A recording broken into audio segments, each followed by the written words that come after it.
नमस्कार। कभी ऐसा महसूस होता है कि कामयाबी बस थोड़ी सी दूर है, जैसे हाथ आते आते रह जाती है, जैसे कोई अनदेखी दीवार से खड़ी हो। हाँ, बिल्कुल होता है, कई बार लगता है। तो आज हम इसी दीवार को तोड़ने की कुछ चाबियों पर बात करेंगे। ये चाबियां नेपोलियन हिल की बहुत मशहूर किताब सोचो और अमीर बनो में छिपी हैं। हमारे पास ना इस किताब पर आधारित एक डिटेल स्क्रिप्ट का सार है। और हाँ, ये साफ कर दें कि ये किताब सिर्फ पैसे कमाने के बारे में नहीं है। नहीं, बिल्कुल नहीं। ये जिंदगी के हर पहलू में, मतलब आपकी सोच, आपका मकसद और हाँ, दौलत में भी अमीर बनने का एक नजरिया है। आपने बिल्कुल से कहा। और ये कोई जादू की छड़ी या रातों रात अमीर बनने का फॉर्मूला नहीं है। हिल ने असल में, जैसा आपने बताया, 500 से ज्यादा कामयाब लोगों पर, वो भी 25 साल लगाकर, ये समझने की कोशिश की कि भाई उनकी सोच में, उनके काम करने के तरीके में क्या खास था। 25 साल काफी लंबा समय है। हाँ, बहुत। तो ये समझना दिलचस्प होगा कि कैसे सिर्फ सोचने से या सोचने के तरीके से असलियत बदली जा सकती है। तो फिर शुरुआत कहाँ से करें? हिल सबसे पहले किस चीज पर जोर देते हैं? वो शुरू करते हैं इच्छा से। डिजायर। हाँ, मतलब कुछ चाहना। हाँ, पर ये कोई ऐसी वैसी हल्की फुल्की इच्छा नहीं। हिल इसे कहते हैं ज्वलंत इच्छा, एक जुनून। एक ज्वलंत इच्छा। बिल्कुल, जैसे वो एडविन सी बार्न्स की कहानी है ना। हाँ, सुनी है, एडिसन वाली। वही। उसके पास थॉमस एडिसन के साथ काम करने के इस जुनून के सिवा सच में कुछ नहीं था, न पैसा, न कोई जान पहचान। हाँ, कहते हैं वो छिपकर मालगाड़ी में सफर करके एडिसन तक पहुंचा था। सोचिए, सिर्फ इसलिए कि उसकी इच्छा इतनी जबरदस्त थी। और अंत में क्या हुआ? वो एडिसन का पार्टनर बना। कमाल है। तो मतलब हिल इस लेवल की इच्छा की बात कर रहे थे। एकदम। लेकिन यहाँ एक पेंच है, सिर्फ इच्छा रखना ही काफी नहीं है। अच्छा, और क्या चाहिए? आपको ये यकीन भी होना चाहिए कि ये इच्छा पूरी हो सकती है। यही पर आता है दूसरा सिद्धांत, विश्वास। फेथ। विश्वास यानी यकीन। हाँ, नतीजा दिखने से पहले उस पर अटूट यकीन करना। हिल के लिए ये बहुत बहुत जरूरी था। उनका मानना था कि इसे ऑटो सजेशन से पैदा किया जा सकता है। ऑटो सजेशन मतलब आत्म सुझाव। जैसे आप लगातार अपने मन को, अपने अवचेतन मन को ये यकीन दिला रहे हो कि आपका लक्ष्य संभव है, उसे सकारात्मक विचारों से भर रहे हो। अच्छा। हाँ, जब तक कि वो आपकी सोच का, आपकी हकीकत का हिस्सा न बन जाए। ये एक तरह से अपने दिमाग को सफलता के लिए प्रोग्राम करने जैसा है। ये दिलचस्प है कि विश्वास को बनाया जा सकता है या बढ़ाया जा सकता है। बिल्कुल। पर ठीक है, मान लिया इच्छा भी है और उस पर यकीन भी, लेकिन सिर्फ सोचने और यकीन करने से काम तो नहीं चलेगा ना। गाड़ी आगे कैसे बढ़ेगी? सही सवाल।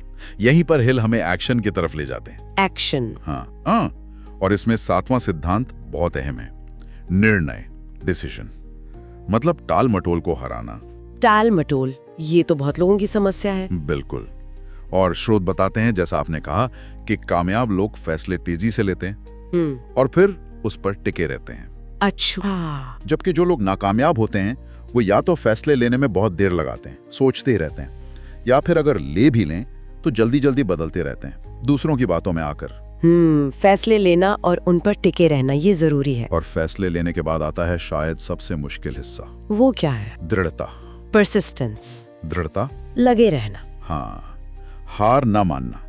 ज्यादातर लोग पता है क्या करते हैं, पहली मुश्किल आई या दूसरी आई और बस हाल छोड़ दिया। ये तो सच है, बहुत जल्दी हार मान लेते हैं लोग। बिल्कुल। हेनरी फोर्ड और उनके V8 इंजन की कहानी याद है? हाँ, बताइए ना। जब उनके सारे इंजीनियरों ने कह दिया कि ये नामुमकिन है, ऐसा इंजन बन ही नहीं सकता, तो फोर्ड ने क्या कहा? क्या कहा? उन्होंने कहा, मुझे परवाह नहीं, इसे बनाकर दिखाओ। वो अड़े रहे, करते रहो जब तक ये बन ना जाए। वाह। और वो तब तक डटे रहे जब तक वो इंजन बन नहीं गया। ये होती है दृढ़ता की ताकत। इसके बिना बड़े लक्ष्य नामुमकिन है। सही कहा। तो हमारे पास हो गई जबरदस्त इच्छा, अटूट विश्वास, तुरंत फैसले लेना और हार न मानने वाली दृढ़ता। ये सब अपनी अपनी जगह बहुत जरूरी हैं, लेकिन इन्हें एक साथ कैसे लाया जाए? मतलब इन्हें प्रैक्टिकल कैसे बनाया जाए? हाँ, अच्छा पॉइंट है। इसके लिए हिल दो और बहुत जरूरी चीजों की बात करते हैं। एक है संगठित योजना, ऑर्गेनाइज प्लानिंग। योजना मतलब प्लान। हाँ, एक साफ सुथरा प्लान।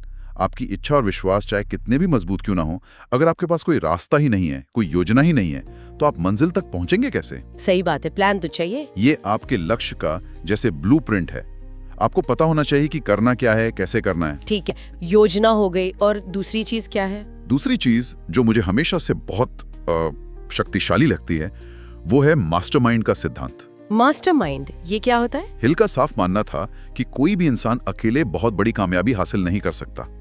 अकेले आप एक सीमा तक ही जा सकते हैं। हमें ऐसे लोगों के समूह की जरूरत होती है, एक टीम की, जो हमारे जैसे सोचते हों, जिनके लक्ष्य हमसे मिलते जुलते हों, जिनके पास वो ज्ञान और हुनर हो जो शायद हमारे पास नहीं है। अच्छा, मतलब सहयोग? सहयोग से भी बढ़कर ये सिर्फ नेटवर्किंग नहीं है, ये सोच और ऊर्जा का मेल है।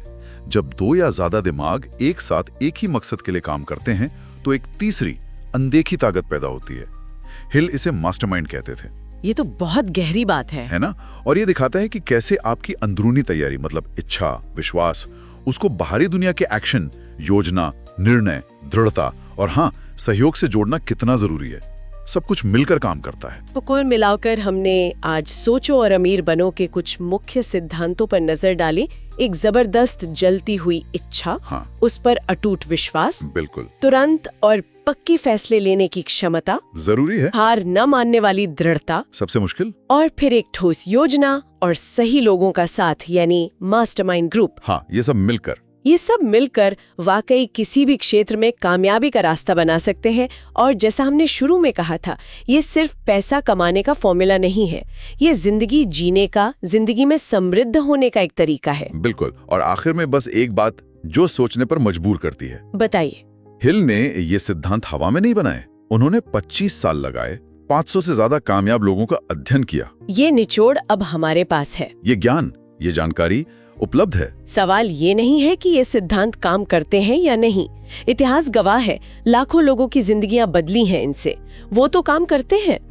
असली सवाल ये है, सुनने वाले इस जानकारी का करेंगे क्या? हाँ, ये बड़ा सवाल है। क्या ये सिर्फ एक और अच्छी बात बनकर रह जाएगी, जिसे हमने सुना, शायद थोड़ा प्रेरित हुए और फिर भूल गए? या हम इसमें से शायद सिर्फ एक सिद्धांत को चुनकर आज से ही, अभी से ही अपनी जिंदगी में उतारने की कोशिश करेंगे? सही बात। क्योंकि ज्ञान होना एक बात है और उसे इस्तेमाल करना, उस पर अमल करना बिल्कुल दूसरी। ज्ञान शक्ति तभी बनता है जब उसका उपयोग किया जाए। बिल्कुल। सोचने वाली बात है कि कौन सा सिद्धांत सबसे पहले लागू किया जा सकता है। हाँ, बस यहीं से शुरुआत हो सकती है।